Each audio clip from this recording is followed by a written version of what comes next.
For you folks who clamor each and every week for us to give predictions on win totals, this is your week. This is your week because DraftKings, FanDuel, and other services have just today and in recent days released their projections, their over-unders by the Vegas sports books for USC football, and various selected games also have point spreads, very early point spreads, of course.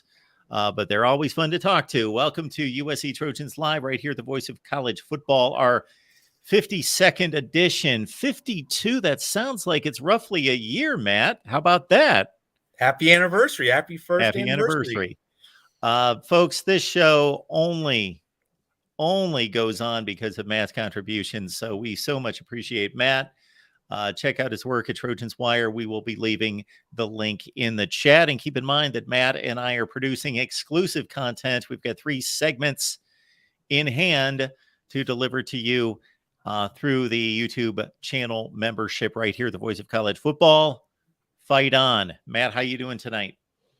All right. And it's been great to launch these bonus segments. And folks, there's a join button in the upper right-hand corner. You hit the join button. When you do that, you get a pull down of 3 membership tiers. If you do the middle or top tier, either one, you get those bonus segments. And there are a few teasers on the main page. The teasers are 30-second clips of those 15-minute bonus cuts. So if you join at the middle or top membership tier, you get those bonus segments with myself and Mark here on the USC channel at the Voice of College Football. So there it is. That's what your front page on the USC channel right here should look like. And as Matt has pointed out, near that upper right, you've got the join button right there. Then you make your selections. And again, we are always looking for your requests. If you have any particular topics you would like Matt and I to tackle, certainly let us know.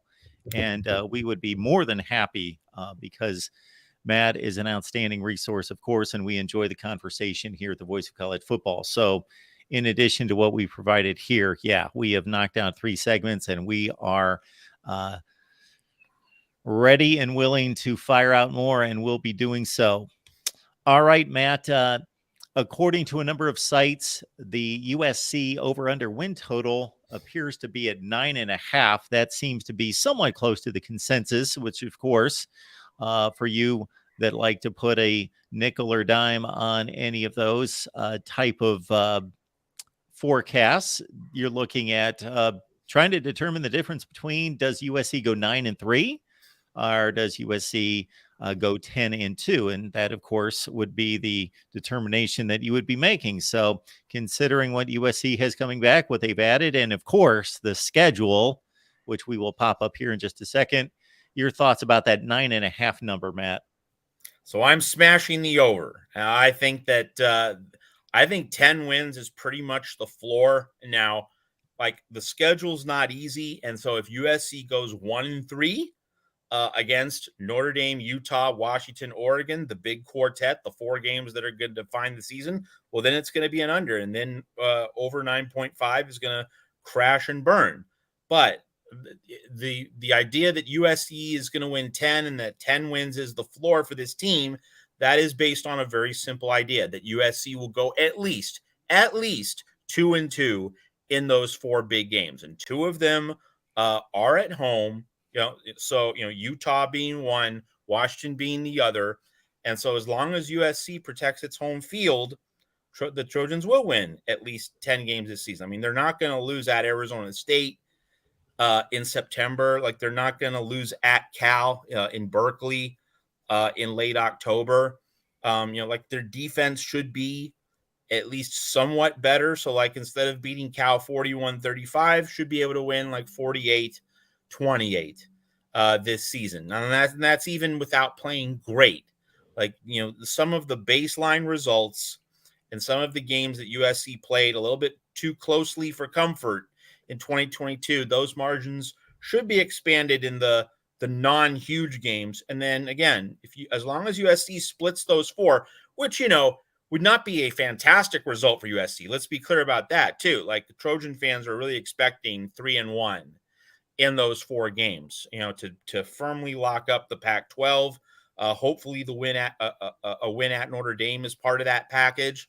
Like I'd say, if you were to ask USC fans, like if we don't go 12-0, what's really the second best, most realistic scenario? I think it's you win at Notre Dame, you win at home against Utah.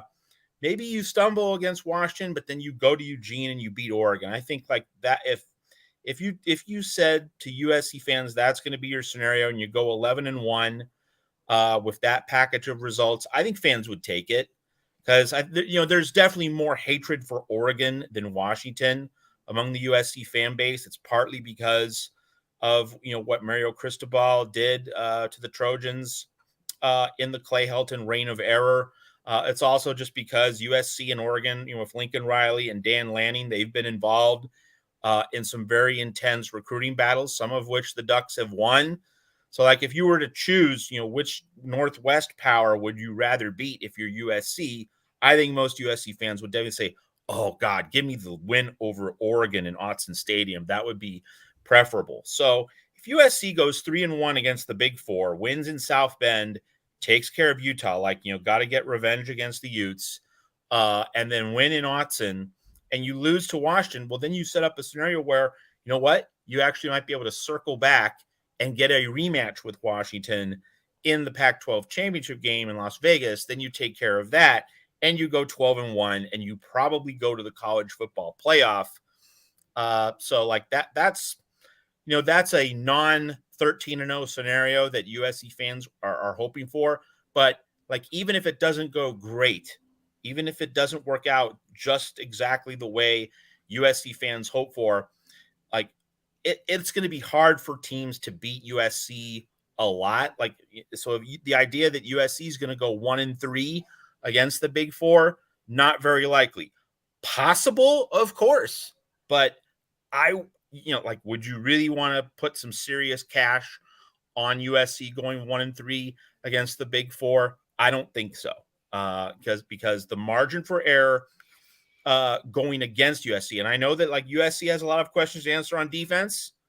Like I haven't changed my tune there, and I think Tim Prangley is a little bit more bullish on USC's defense than I am. I mean, I'm encouraged by what's coming in through the portal and through recruiting. Don't get me wrong there, but I am definitely of a wait. We got to see it first.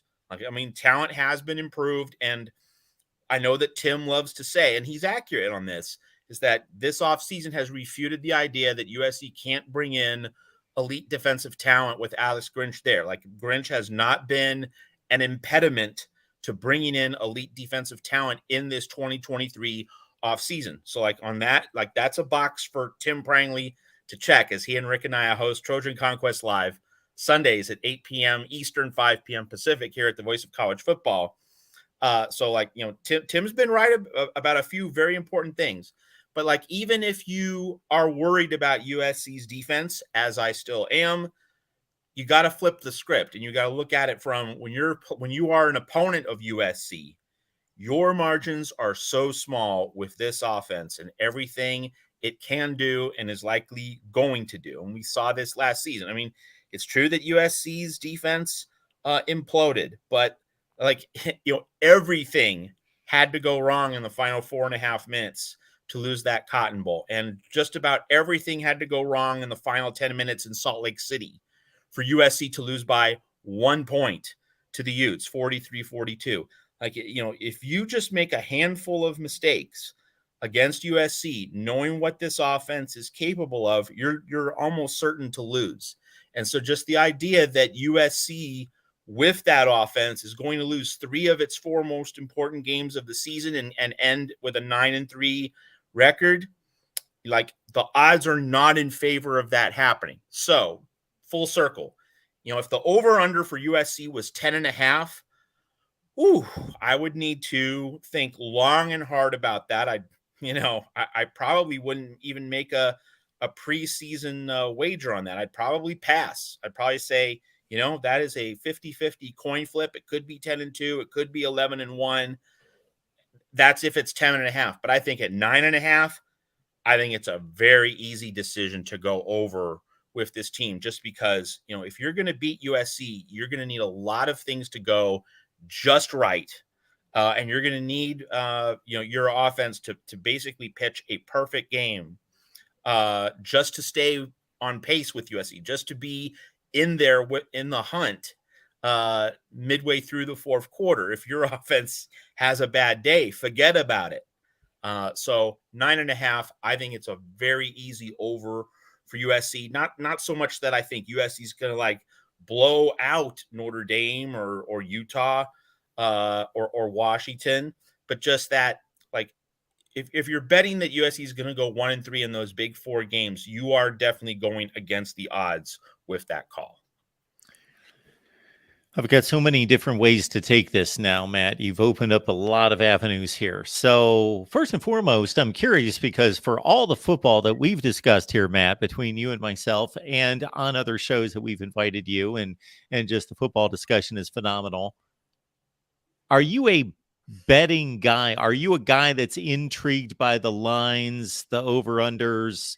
And then obviously it gets much more complicated than that. So for anybody out there, I'm going to be talking over some people's heads and others. This is going to be very rudimentary betting type stuff. But obviously it's not all even money in regards to, okay, if you take the over, you get this. If you take the under, some are, some, so you don't even have to factor in the money advantage of going one way or the other because it's the same payout in both directions. But because the computations by Vegas are much more complicated than that, many times you may feel better about either the over or the under, but the payout is better on the other side, and those things have to be weighed into consideration. So I'm just curious, first and foremost, is whether you are intrigued by all this and whether you actually go and lay down any money is inconsequential, but just whether, kind of like the stock market, whether this really, amps you up and really intrigues you. Sure. Well, with the proliferation of legalized sports betting in more and more states, and Arizona, where I am, legalized sports betting in September of 2021. So, like, I'm certainly at least going to look at, what the Arizona sports books are saying. Like, I do visit their pages just to see, because I am interested in like what Vegas thinks, what the market thinks. Like, and this is something where, a decade ago, like someone like Danny Sheridan, remember him, or some of those kinds of guys, kind of like the wave after Jimmy the Greek, who was, of course, the original television pioneer about, betting favorites, what's the line, what's the spread, what are the odds.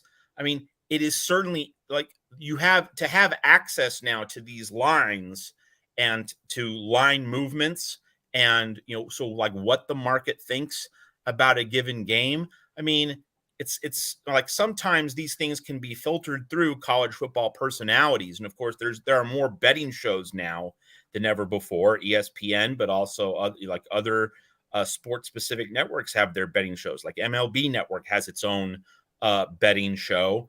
But like it is definitely interesting, and as a blogger, as a site editor, like, just keeping abreast of these things provides me with, potential content avenues, so like that's also something that just in my capacity, in my job, like it's definitely worth it for me to be looking at these things and just to be aware of what the market thinks, what Vegas thinks. And then of course, when you get a line or when you get a total posted at a given point, whether it's like on the Sunday of a game week, or whether it's like right now in the off season, as we're talking about here at the Voice of College Football, and then you see the money going in one direction or another, well, like I can then say, oh, the public thinks that USC's overrated, or the public thinks that there's value in taking USC. So that's all a longer way of saying that, yes, I'm interested in these things. So now let's translate that to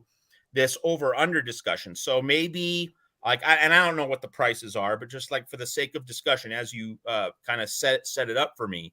So maybe an USC over 9.5 is like minus 165.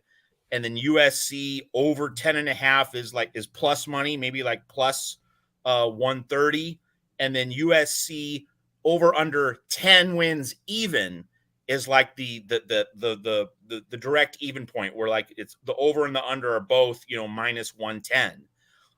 So like in that kind of a discussion, I would say go ahead and take the over 10 even, at the basically the dead even price, so that you're getting a minus 110 instead of a minus 165. But I wouldn't go all the way to the over 10 and a half, but like like you're not going to lose the over 10 bet. Like if you definitely think it's not going to be under 10 under any circumstance, then you might as well get that price differential, moderately. But like over 10 and a half, like again, I would just pass on that, because like, you try to make bets to win bets. Like, I mean, price is important, but I think you go as high up as you can in price while still feeling really solid that you are going to win or are not going to lose. And I think so you can make that small jump from the over 9.5 price to the over 10 price. But I don't know about the over 10.5 price, because then USC has to win 3 of those big 4 games, and if it wins only 2, then you lose if you're betting the over 10.5. Folks, I'm telling you, you want to join our Discord. You want to join it because of the conversation with the knuckleheads there. And I say that with all, affection and so forth, but the self-proclaimed knuckleheads there on Discord. But we also provide, this is what we provide, kind of a threefold predictions service for you. So we have my predictions, and I'm not hailing myself as any kind of odds maker, handicap or anything like that, but I'll call myself maybe a poor man's handicapper or odds maker to a certain extent. I would, over 40 years, make you I can't guarantee it, but the benchmarks that I typically in predicting all the 25 or the top 25 games each week, plus anything else that interests me. So I'm delivering 20, 22, 23 predictions each week, hitting at 60% against the spread. So if you hit over 53%, that's kind of the bar, 52, 53% to break even, because the payout from Vegas against the spread is typically 90, 91%. So you got to hit about 52 to 53%. I'm in that 60 range, 80% straight up. And also, so there's one that you get for just $5 a month, or my predictions during the season, week to week. Then we've got a panel of just media, and they provide their predictions on a 12-pack of games each week. Then, Matt, I don't know if you're familiar, Steve Merrill, he joins us from Wager Talk. Saw your tweets about him last season. Yes. He went, so we just charge him with, give us one good pick, your lock solid game of the week. He went 13-1 against the spread in his lock of the week. Wow. It's unbelievable. So, he will tell you, don't expect that. But you folks missed out. 13-1 by Steve last week. So it's funny because we're having the conversation, and I was curious because I'm not a big over-under guy. I never got into that until about 3 years ago, and it was just because I do Michigan podcast with Steve Dace, and he does the over-unders. So he's throwing the over-unders at me. I'm like, okay, usually, and I'm sure the same thing, I'm guessing the same thing happens to you, where you give it that first look and a couple like stand out to you, like, yes, really? Okay, like let's look. Last year it was Arizona State under 5.5 wins. Cha-ching! Like that was easy money, knowing that the Herm Edwards situation was going to implode in Tempe.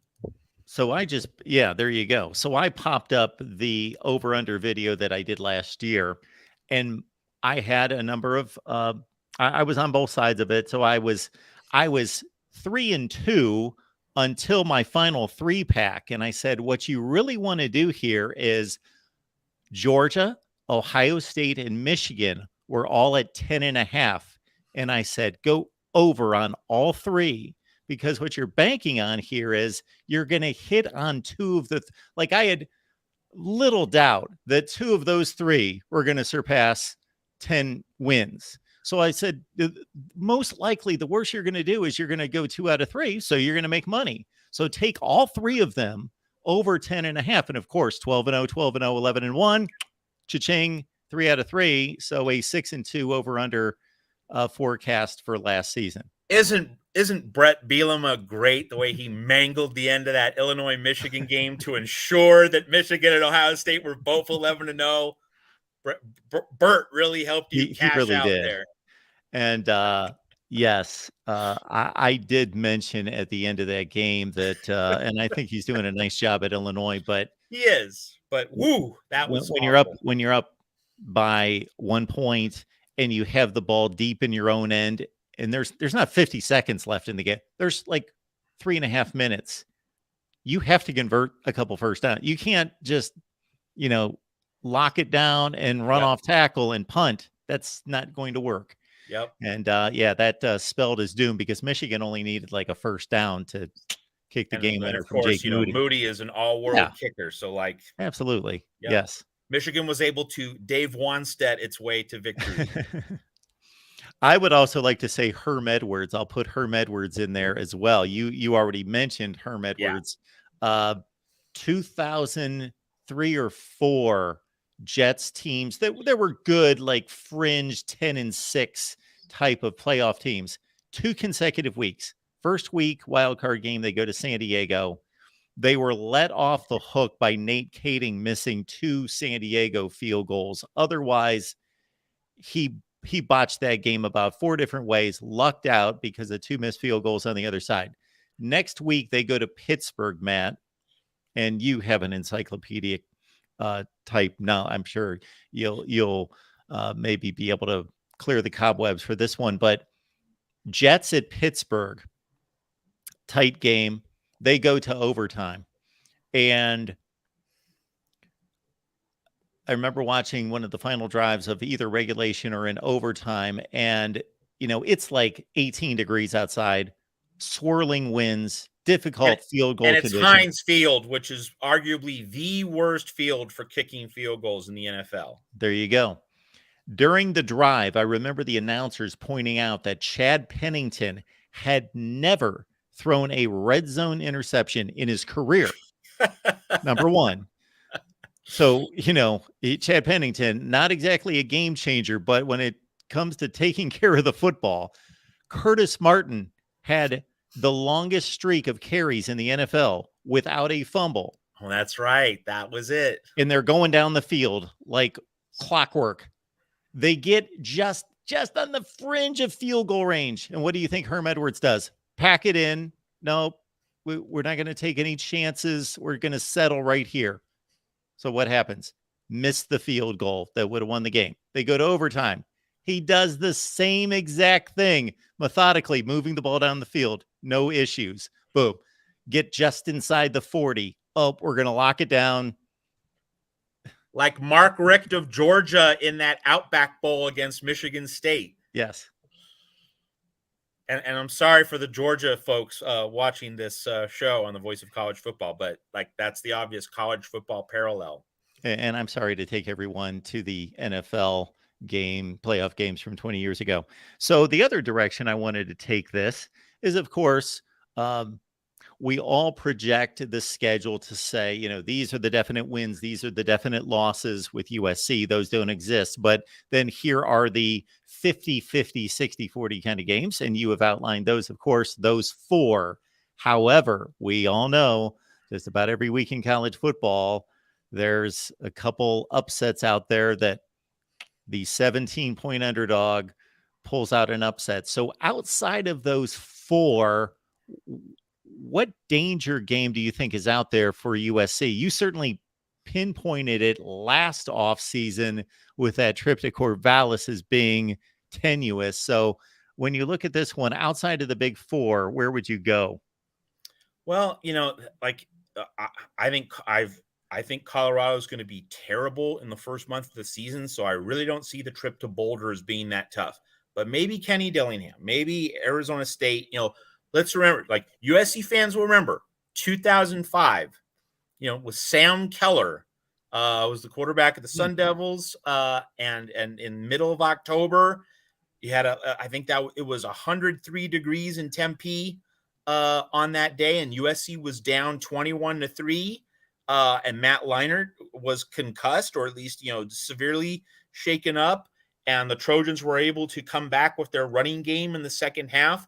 So maybe it's really hot and nasty at Sun Devil Stadium in late September. And that's the week before the Colorado game shown on the schedule. It's September 23rd. Maybe that game becomes a little slippery with Dillingham, treating it as his team's Super Bowl line and weight. Maybe that game gets a little dicey. But I'm not seeing the Cal game. Like many people will point to the Cal game on October 28th as that kind of trap game. And, it is a letdown spot because it's between Utah and Washington. It's that one, not unsexy game in the middle of that bigger gauntlet, with those 4 huge games. But the fact that USC played with its food against Cal last year, I think that's a deterrent for the Trojans. I just don't think that they're going to jog through that game. I don't think they're going to necessarily play their best game, but they're not going to let it get down to a 1-score, 6-point game in the fourth quarter. I think they're going to be able to manage that better. So I guess just by process of elimination, it's Arizona State. Okay. Yeah, there aren't great candidates there, but I'm also guessing by your response that you're eliminating the obvious UCLA. It's a rivalry game, and so that's going to get the Trojans full attention. And I also think that because they are off the following week, last year the UCLA game was followed by the Notre Dame game. This year it's not. And I think that, even though the team is going to be exhausted physically and otherwise, the reality that they don't play the following week, Lincoln Riley can say, hey man, one more step, one more game, to clinch a Pac-12 championship berth. Emotionally, I think that game will not be very difficult to get up for. And also, you aren't going up against a 5th-year quarterback the way USC was facing DTR. Let's remember, DTR played 5 seasons at UCLA because he had the extra year of COVID eligibility. So you're not going up against a seasoned 5th-year guy this year. And of course, the game's in the Coliseum. And it's interesting. On Sunday on Trojan Conquest Live, and also I think on the show you did with Tony Altimore, it came up. We recalled that UCLA tarped off some of the upper sections of the Rose Bowl for last year's rivalry game against USC because it didn't want Trojan fans in the ball yard. And this is even though UCLA claims poverty and claims, that we're hemorrhaging money. Well, you weren't willing to sell 22,000 extra tickets to USC fans, and yet you're crying poverty as an athletic department. But anyway, USC now gets that game in the Coliseum. It's going to be a huge home field advantage. I mean, barring something wild, barring an unexpectedly disappointing regular season for USC, that game is going to have that Pete Carroll era feel. All the celebrities are going to be on the sideline. You're going to have a totally packed Coliseum. And, if that game means anything to USC beyond, of course, just, beating the Bruins, which is a big deal. But if that game is for punching USC's ticket to Las Vegas and the Pac-12 championship game, USC is going to be there mentally. Sure. And USC is going to do what it expects to do against UCLA. So I really don't see UCLA as being a letdown. I mean, the real concern for UCLA, and you can also say this for Oregon and also Washington, USC just needs to not be too beaten up by injuries because it's playing the 9 straight games from week 4 through week 12. And really, Mark, and to everyone watching here at the Voice of College Football, and I know I've seen some fans say, come on, Matt, it's pretty weak sauce. You don't trust USC over 10.5 thing, right? That if USC had an off week in late October early November to break things up, provide a little bit more rest, then I'd be comfortable going over 10.5.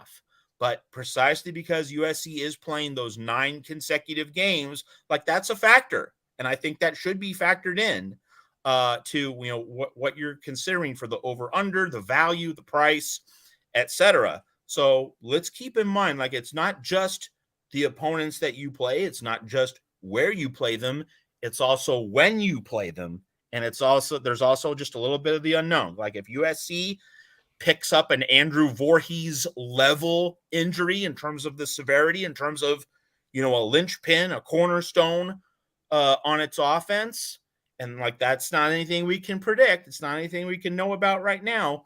But if that happens, that's how a second loss emerges, and you go from 11-1 to 10-2. So it's another reason I think to hit the over 10 price point rather than the over 10.5. But I would definitely say that if USC had an off week on October 28, November 4, instead of playing 9 straight weeks, that would definitely change my mind in terms of whether I'd go with over 10.5. So there are lots of variables to factor in here. It's not just looking at 12 opponents on a schedule, believe you me. USC Trojans live right here, the voice of college football, each and every Monday at 11 Eastern, 8 where it counts, 8 Pacific time each and every Monday with Matt Zemek from Trojans Wire. Please check out Matt's work at Trojans Wire. We will leave the link in the chat. And to your point about the explosive USC offense and how that erases some opportunity for upset, because I love to watch old NFL games in particular on YouTube, and you see a 2-score game with 10 minutes left in the game in 1982, and most of the time forget it, game's over.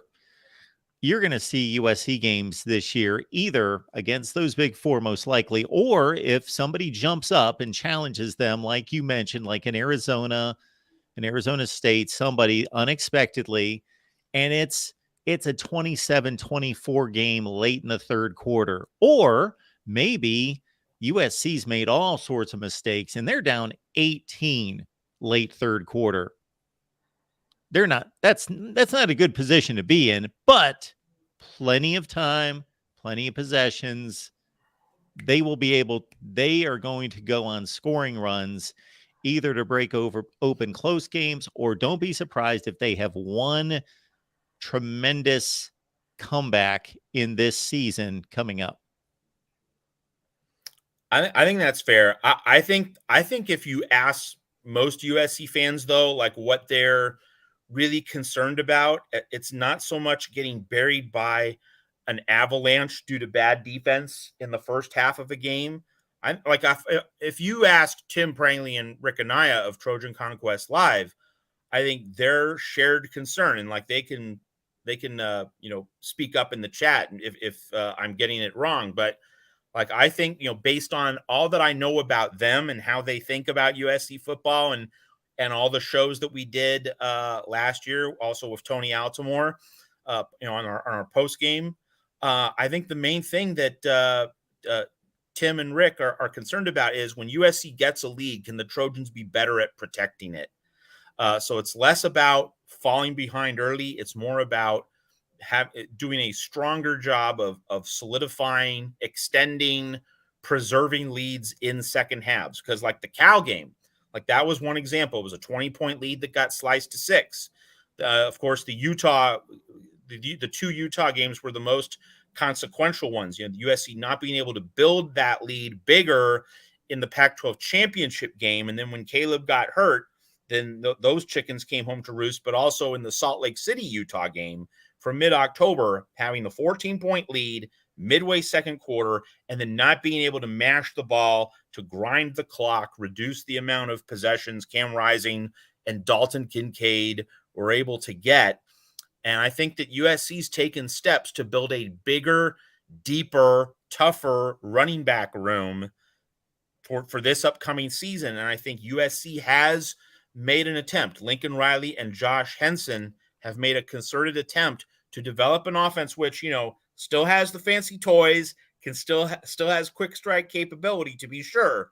But this offense, I think, is better equipped to mash the ball between the tackles, or just generally run the ball and control clock with a 13, 14-point lead to keep the offense on the sideline, the other offense on the sideline, and to be able to just physically dominate a game offensively, so that the defense is not placed in high leverage situations in the fourth quarter. So just to me, that's my sense, and I could be wrong about this, so people can respond in the chat. But I think that, in terms of like a game management, game flow concern, it's less about falling behind early. It's more about protecting leads late, and especially in the second half for USC this year. We won't need to go down this road too far, even though I find it fascinating, because this is a USC show and USC channel, and I don't want to upset anyone using terms like Notre Dame or UCLA and going too much analysis in that direction. But UCLA, okay, I brought up UCLA about being a possible upset issue there for USC. Now, going beyond this particular season, and again, regardless of how well these two teams play and what the standings are, I'm going to be intrigued in that game. Well, I'm always intrigued because it's one of the great rivalries in college football. But of course, the historic scene there, because that's going to be the finale of the Pac-12 for those two schools. Okay, projecting beyond that, I am fairly confident of what USC is going to be in the Big Ten. I think they're going to take a place with Ohio State and Michigan, and it's going to be colossal to see that power struggle for the league. I don't think they're quite there yet, but they're right there, and they're on their way, and you see the ascension. With UCLA, Chip Kelly takes over. I think it's sometimes forgotten or discarded by a lot of people, the remarkable job he did at Oregon, because of course then he had his issues in the NFL, especially his second stop. But what he did at Oregon was remarkable. And then he comes to UCLA, and it's just, he takes over a roster from Jim Mora that's like a top 15 to 20 roster in America, and he just fumbles it away, and it's just a disaster. And then he's not known for recruiting. He apparently doesn't like to recruit. And just at the point where it appears as though this thing's coming completely unraveled and he's going to be looking for another job, he turns in an 8-4 year 2 years ago that I thought was paper thin. I thought that was completely schedule created. They beat who they were supposed to beat. They lost to the teams they were supposed to. So that didn't prove much to me. It was this past season that actually I thought they were really good. I thought they were really good, and they were really close. First of all, they were that close to beating USC. They could have been in the Pac-12 championship game. That was a razor close game. And now I don't know where they're headed exactly. I don't know how to project them. The safest is that they're going to just be this Iowa. Now, they're not going to be anything like them in terms of the way it looks, but in terms of results, that they're going to be Iowa or a recent Minnesota in the Big Ten, and that's what they're going to be. Just like, 7-5, 8-4, Yeah. basically just kind of drifting there. Yeah, I mean, it's reasonable. And I think, what makes it hard to project UCLA, and I think it is hard to project UCLA, is that you've had 5 years of DTR. And that's not normal to have to be with the same starting quarterback for 5 straight seasons. And then, what's next? Like, that leaves the door open. And we need to see, what the new crop, what the new faces are capable of, and that's just a real mixed mystery right now. That is just extremely uncertain, and so there's a lot of variance in terms of what we could see from Chip at UCLA, and then of course you throw the conference transition on top of that. So yeah, I mean, like, now I don't trust UCLA, and I'm not saying that because I'm a USC blogger. It's just that like UCLA did have its big chance getting UCLA at home, with an opportunity to go to the Pac-12 championship game. Like that's as close as UCLA has come to the Pac-12 title game since the 2014 season, and that loss to Stanford late in the year. Like UCLA had not recovered from that particular loss. And that was the 1 year in that 2012 through 2015 quartet of seasons. That was the 1 year Stanford wasn't good under David Shaw. Stanford made the Rose Bowl in those other 3 seasons, 12, 13, and 15. That was the year when Stanford should not have been a nemesis for UCLA, but the Trees nevertheless won in Pasadena. And so it took 9 years, basically, essentially, for UCLA after that crushing loss to Stanford in 2014 to get back to a point where, hey, we're really playing for something big. But DTR did not have a great game against the Trojans. Corey Foreman, makes like the one really big play of his USC career to date against the Bruins to seal that win. So from that standpoint, I mean, it's uncertain in terms of, how to project UCLA, but like if you really had to just go with a, all right, lay it on the line. What do you really think? What's your inclination? I would be inclined to go thumbs down and distrust the Bruins. They have to earn a higher level of trust.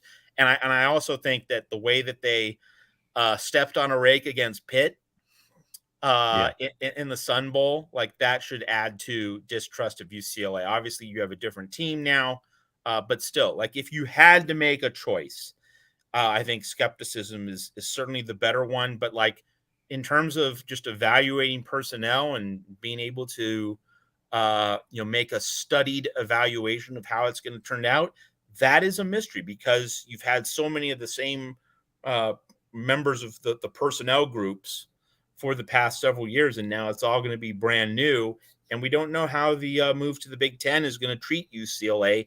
That's open-ended as well, so that there's a lot to consider there with the Bruins. Yeah, consider how good Washington turned out to be, 11-2, top 10 team in the country, and Utah, of course, won the conference, and UCLA took it to both of them. They were really close to having a special year. Now, Matt, when you look at these win totals, these again are courtesy College Football News. I don't know where they're getting them from. I wasn't able to find that. Is there anything there in the Pac-12 that stands out to you? I mean, let's just start with the high-end teams like Washington only 9 and Oregon 9.5. I mean, I would flip those, right? Because Oregon has to go to Seattle. Oregon has to go to Husky Stadium. So I would personally have Washington at 9.5 and I'd have Oregon at 9. So I think you're getting value if you go Washington over under 9 wins. And I think Oregon 9.5 is a little bit more of a risk. I think, Utah 8.5. Wow. Like definitely over for that. Cause like Utah could lose 3 times and still cashes the over. Have people been under a rock the past few years watching what Kyle Whittingham does with that team? So I would probably set the Utah number at least 9, if not 9.5. So I think you're getting value there if you go over 8.5 for Utah. UCLA at 8, that sounds about right. Oregon State 7.5. What? I mean, I know that DJ Uyunglele has the yips and he's this uncertain prospect, but like Oregon State didn't have a quarterback last year. Like it's not as though DJ is going to be markedly worse than Gulbranson and Chance Nolan. So wow, like that is conspicuously low. Are they playing a for good Oregon State non-conference game? They're not playing anybody out of conference, are they? They typically don't. Let's see here. Haven't looked at that schedule, but I can't imagine it's too overwhelmingly burdensome that you'd set that number at 7.5. San Jose State, UC Davis, and San Diego State. So, wow. Wow. They That is a shockingly low total, yeah, 17.5 for Oregon State. they don't have USC on the schedule. They do. Yeah, they don't. Yeah, USC doesn't play OSU. So yeah, Wow. yeah.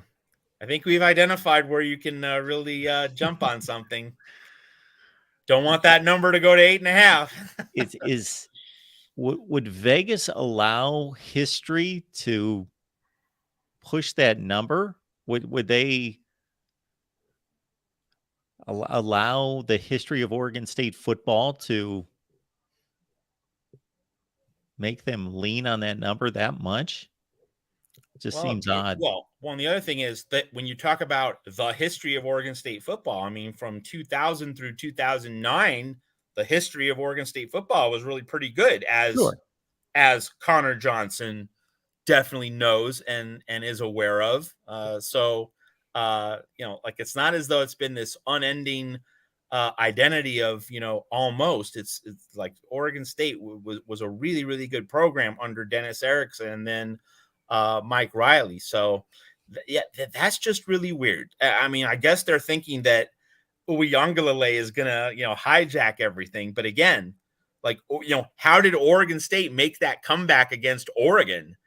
Scored 4 touchdowns in, several minutes without throwing a single forward pass. Like, it's not as though Uiagalelei has to be great for Oregon State to win 8 games. Now, okay, so here's a point of differentiation, an obvious one, but necessary to say for everyone watching here at the Voice of College Football. Yes, Uiagalelei has to be great for Oregon State to make the Pac-12 championship game.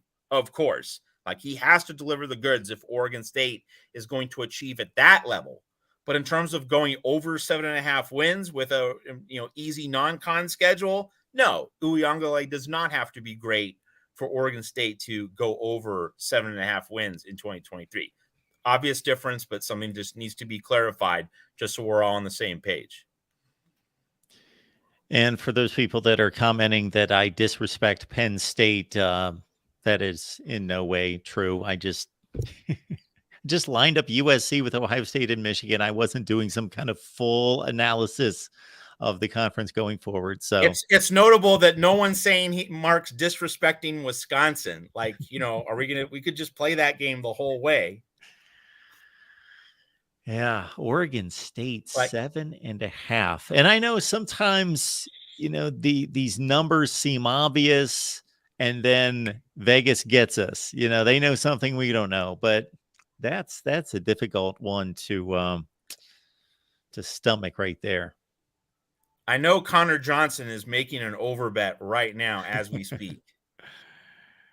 Yeah. And you got to think in a lot of ways that Colorado number is the biggest wild card and uncertainty. Obviously, we don't even know. I was asked the other day by a viewer to make a Colorado prediction, and I said I don't even know who their team is yet. Let's. I don't even know who's on the team. So I've seen I don't know which book it was, but I've seen Colorado's win total at 3. So 4.5 here. Under. And if you haven't heard me say anything about Dion and CU, and if you've been wondering what I think about it, Colorado is going to get hammered in the first month of the season. And like, if you're looking at early season lines for Colorado games, the first 2-3 weeks of the season, you should be going against the Buffs. And, the public money, the line movements, if they go several points, like, you want to lock in more favorable spreads now, because let's just stop and realize what's going on here. Dion changed everything after the spring game. Like, he didn't do this in January and February. So just like, even if you have elite talent, and he might, but like, you can't just throw it all together last minute. Guys need to be able to play together. Guys need to be able to learn how to get along and communicate and all that. So just like, it's going to be ugly in the first month. Now, maybe it's going to be better in November, but like, so 4.5 seems awfully high for Colorado this year. And that's not a commentary on Dion's long-term vision, but it does reflect on, just the challenge of reassembling this many parts this quickly in this short a time frame. And I'm not talking about the off season. I'm talking about doing this after the spring game, not doing it in January, February. Dion has compressed his timeline, and that's going to matter in the first month of the season. Our USC content kicks off each and every Sunday here at the Voice of College Football USC with Trojan Conquest Live with Tim and Rick. It's a tremendous show. Please check it out. Of course, you can go back to the previous editions and check those out. They're all posted right here on the channel, as well as our discussion with Matt each and every week. So check those out. But again, it's Trojan Conquest Live every Sunday at 8 Eastern. That's at 5 Pacific. And Tim has some exciting news to tell us all. Tim, what's going on? Before I get to that, I want to remind everyone, Oregon State's not bringing back everyone they had last year, right? Omar Spates, he's gone. Yeah. Right. Their cornerbacks and their safety, I think, have moved on. So that defense that was pretty nasty gave USC a hell of a time. That's not, and I'm sure Connor can come in and fill in the pieces, but it's going to be hard to replace those guys I just named. Just something to think about for you guys. Rush off, start dropping dimes on that over under you guys are talking about. So I just wanted to drop in. Thank you guys for having me for 1 second. I just wanted to share the great news. Some of you guys, if you didn't watch our show on Sunday, don't know, but we have a very special guest coming up in a couple of weeks. Some of you may know who he is. Anthony Munoz has told us that he would join us. And when I initially talked to him, I didn't know how long he'd give me. I said, here's some questions, ideas, topics. And he's all, Tim, I could be there. So I said, I've probably about an hour worth of questions. I don't want to think how long you're to be here. He said, Tim, I could be there for an hour or however long it takes. So that just speaks to the kind of dude he is. He's like, when people talk about dudes, not only on the field, but I mean, this is a great man. He's got the Anthony Munoz Foundation. I could talk, I'm hoping he's going to talk about his childhood, growing up. And, a lot of you might not know that he was almost like an iron horse in football. He really didn't have any big injuries, but in college, he had one knee surgery after another knee surgery after another knee surgery. And so he persevered through all that. He's got some really great stories. I hope you guys can join us. We haven't narrowed down an exact date, but he is fully committed to joining us. And again, I couldn't be more excited about having arguably the greatest offensive tackle ever to play. I mean, I know I'm biased, but I would say he definitely is the best offensive tackle ever to play the position. So he's certainly in the conversation without question. Yeah. So just excited at the opportunity. I mean, by far, probably the greatest guest I will ever have a chance to interview, I'm sure. So hopefully you guys can join us, whether you're a Cincinnati fan, you want to talk to a guy that's in the Ring of Honor or NFL Hall of Famer or 1991 NFL Man of the Year. I mean, this guy has everything on the field, off the field. Just an amazing man. His daughter played for Pat Summitt basketball at Tennessee and went off and then ended up at Ohio State before a series of ankle injuries cut her career short. And then you also have the situation where, Michael, his son, was an All-American, unanimous All-American at Tennessee before he had some shoulder injuries and knees that kind of sidelined his career. So just a great story. And I hope you guys can join us.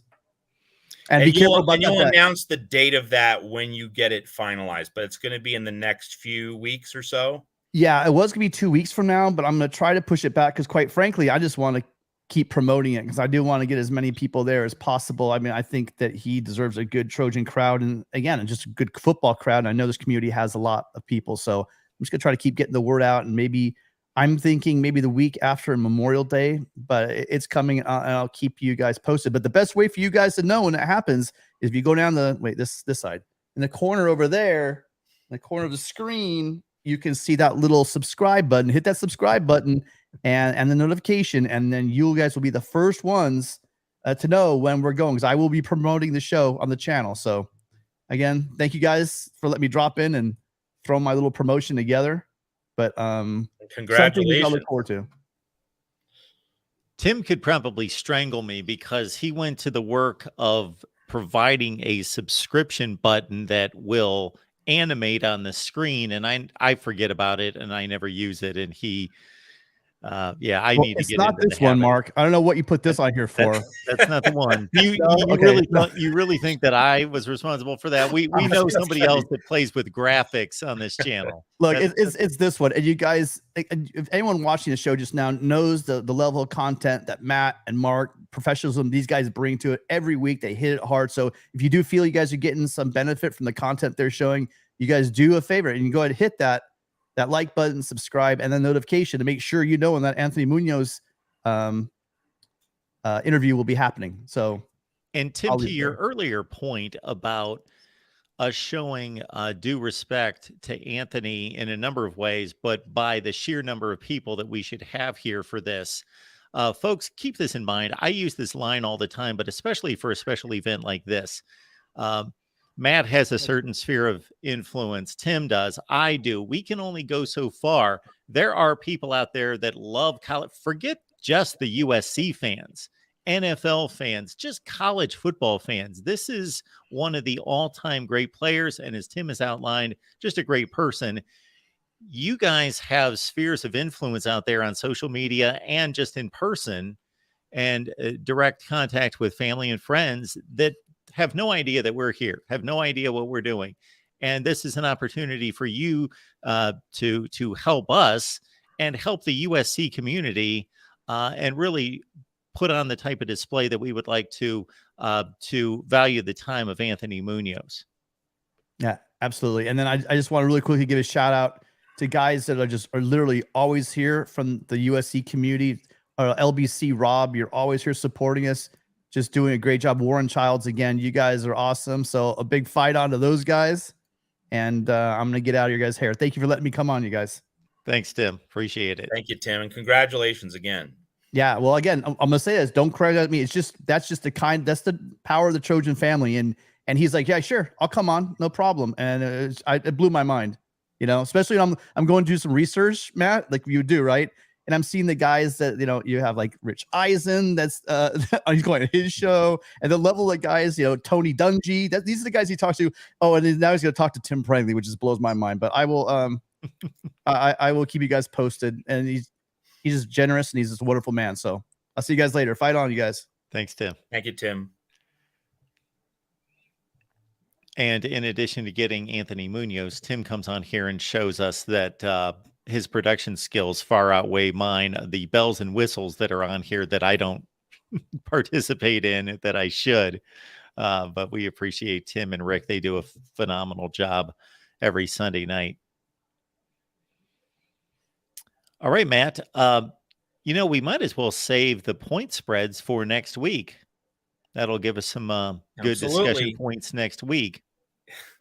There are still 4 months until the season opener. So yeah, we have a little bit of time here at the Voice of College Football. Absolutely. Appreciate you all being here. And again, it's every Sunday and it's every Monday. Sunday with Rick and Tim, Monday with Matt and myself. We have exclusive content available for you. So as you go to the front page of the channel, you'll see the join button.